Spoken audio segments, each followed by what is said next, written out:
Os dons de profecia são para os dias de hoje? Ainda existe profecia para os nossos dias?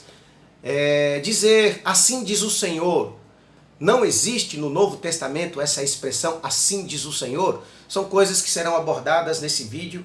Eu quero falar aqui hoje sobre teologia pentecostal, quero falar sobre, vou abordar apenas esse dom da profecia, para que a gente possa entender de fato se isso é real, se é falso, se é verdade ou não.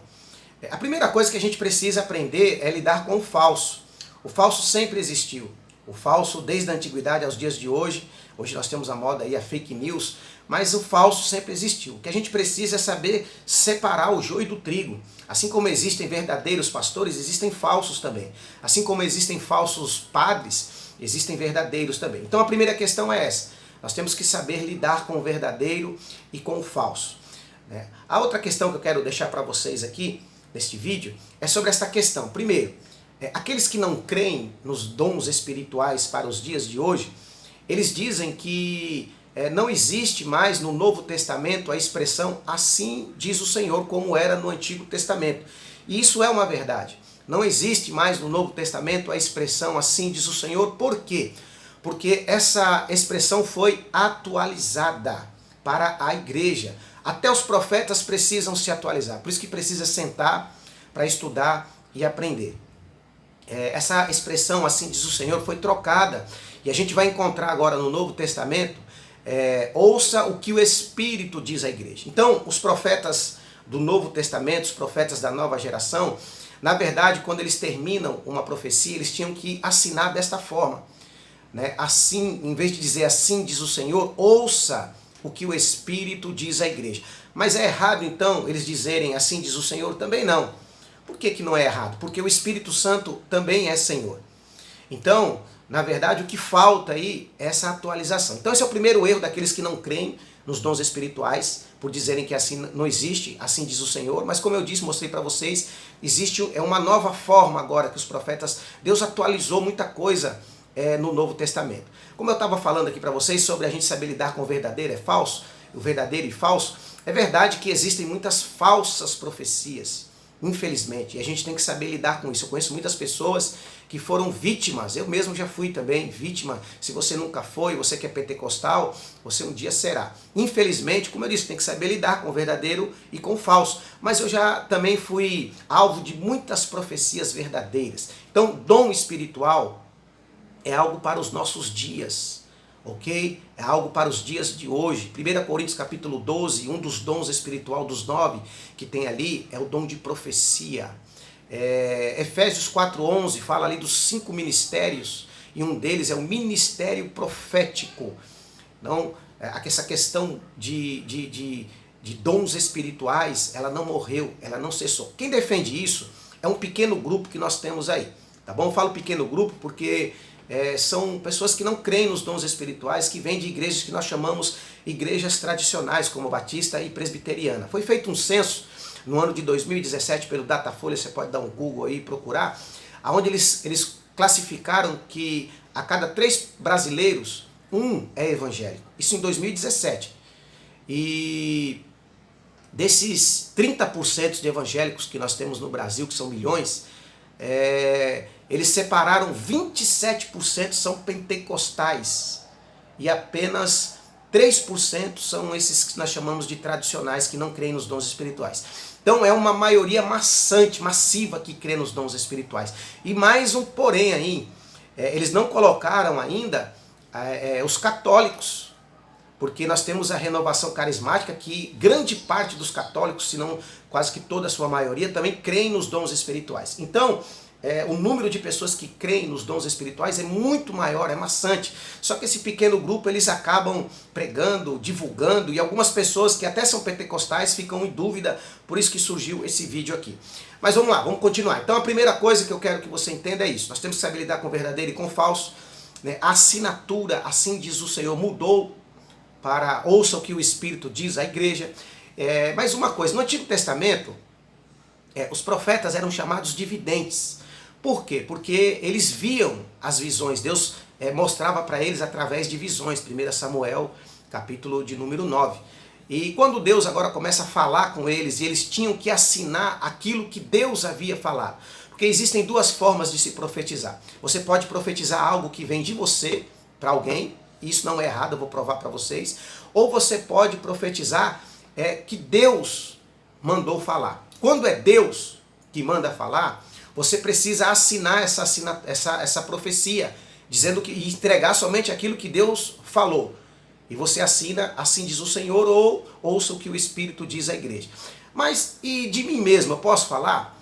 Então, entenda uma coisa, um grande problema nessas questões é que eles não creem no poder da palavra.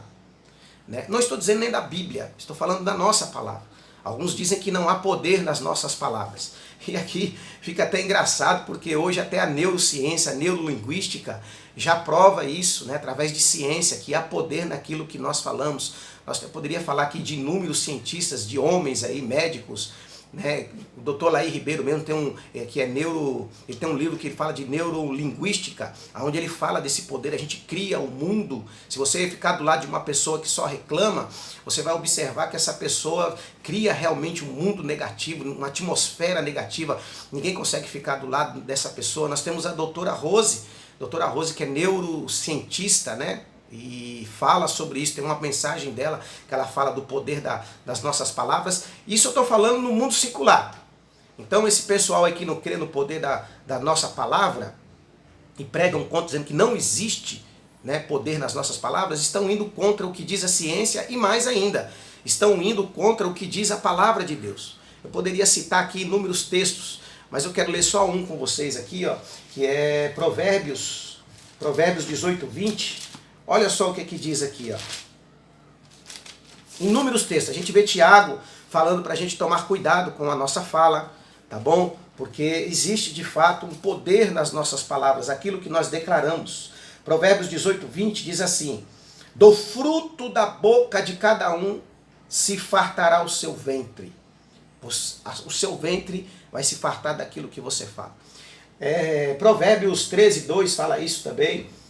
Enfim, a gente vê muitos textos bíblicos que dizem isso, do poder das nossas palavras e que nós temos que tomar cuidado com as nossas palavras. Por que isso? A gente precisa entender que só falar já é profetizar. Tem um dicionário, né? Infelizmente eu coloquei aqui no meu computador, mas não vai dar porque a câmera está ao contrário. Né? Um dos dicionários, vários dicionários falam isso, né? Eu coloquei aqui que profetizar vem de você falar de Deus por inspiração humana ou por inspiração divina. Então pode ser por inspiração divina ou por inspiração humana. Ok? Então só falar já é profetizar. Baseado ainda que há poder nas nossas palavras. Então quando você profetiza alguma coisa que você não assina, você já está falando de você mesmo. É uma inspiração humana. Ou uma inspiração divina quando você assina essa profecia vinda de Deus. Então, nós temos que tomar cuidado. E para esses que dizem que não há poder nas nossas palavras, né? Então, meu Deus, as suas palavras têm tanto poder que ela pode mexer, mover com o mundo espiritual. Olha o que diz a palavra de Deus aqui em Daniel, capítulo de número 10. Se eu não me engano, é o versículo 12. Olha só, então me disse, não temas, Daniel, porque desde o princípio, do dia em que aplicaste o teu coração e compreender e humilhar-te perante Deus, são ouvidas as suas palavras. E eu vim por causa das suas palavras. Uau, que coisa extraordinária. As palavras de Daniel teve o poder de trazer o anjo, move com o mundo espiritual. Então há poder sim nas nossas palavras. Nós temos que tomar muito cuidado com aquilo que nós falamos. Então, o que eu quero que você entenda nessa mensagem, eu estou dizendo para você que os dons de profecia são para os dias atuais. Por isso que a Bíblia diz que nós devemos aprender a julgar as profecias. O povo de Deus tem que ter capacidade. A profecia ela tem 3 características. Ela vem para exortar, consolar e edificar, diz 1 Coríntios, capítulo de número 14. E eu quero deixar um adendo meu aqui, um toque para vocês. Quando a profecia não tem essas três características, descarte. Quando a profecia também vem falar algo sem pé, sem cabeça na tua vida, te dá uma direção de algo que você nem deslumbrava, então tome muito cuidado. Geralmente a profecia vem por aquilo que já está no nosso coração, de algo que nós estamos querendo fazer. Então nós temos que ter o discernimento para poder julgar a profecia. Isso é uma das características do pentecostalismo. Nós temos que saber aí julgar as profecias, ok? Eu acredito que tá bom, o vídeo ficou muito grande, então não tem problema nenhum você dizer eu profetizo, ok? Porque há poder nas suas palavras, ok? Você quer ver o que é isso? Nós vimos Elias. Elias disse lá no Velho Testamento, segundo as minhas, ele não disse assim, diz o Senhor, ele disse segundo as minhas palavras, ele profetizou dele mesmo. Tudo bem que Deus assinou depois. Paulo, quando aconselha, no capítulo 7 de 1 Coríntios, chega um momento que ele diz, olha, isso aqui quem diz sou eu, não é o Espírito que está dizendo, sou eu que estou dizendo. Eram as profecias dele, eram as palavras. Então falar já é profetizar. Então não tem problema nenhum. Se você escutar alguém dizendo que não pode dizer eu profetizo, não pode dizer que foi Deus sem ter sido Deus. E se vir uma inspiração, né, humana, porque falar é profetizar. Isso vale. Sabe, a igreja foi feita para isso, para nós irmos à igreja, para ouvirmos uma palavra de Deus. Você está pregando a palavra, olha que coisa extraordinária, já é uma profecia. Pregar a palavra já é uma profecia. Para terminar aqui, por que a profecia é o maior dom? Diz isso lá em 1 Coríntios 14. A maioria deles não entende, não sabe o que é isso, eu vou te explicar aqui agora. Por que a profecia é o maior dom? Não é porque ele é o melhor, porque se destaca mais. Porque uma das evidências, primeiro, dos dons espirituais é orar em língua. Porque você precisa se edificar, precisa estar sempre cheio do Espírito Santo e edificado, para poder ter inspiração, tanto humana como divina, debaixo da autoridade de Deus. Então, a profecia ela é o único dom que junta três dons. Ele junta a línguas, junta a profecia e a interpretação. Então, da língua à interpretação se gera a profecia. São três dons em um só. Que coisa extraordinária. Vale a pena ser pentecostal, vale a pena crer nos dons espirituais, ok? Fique com essa palavra aí, Deus abençoe.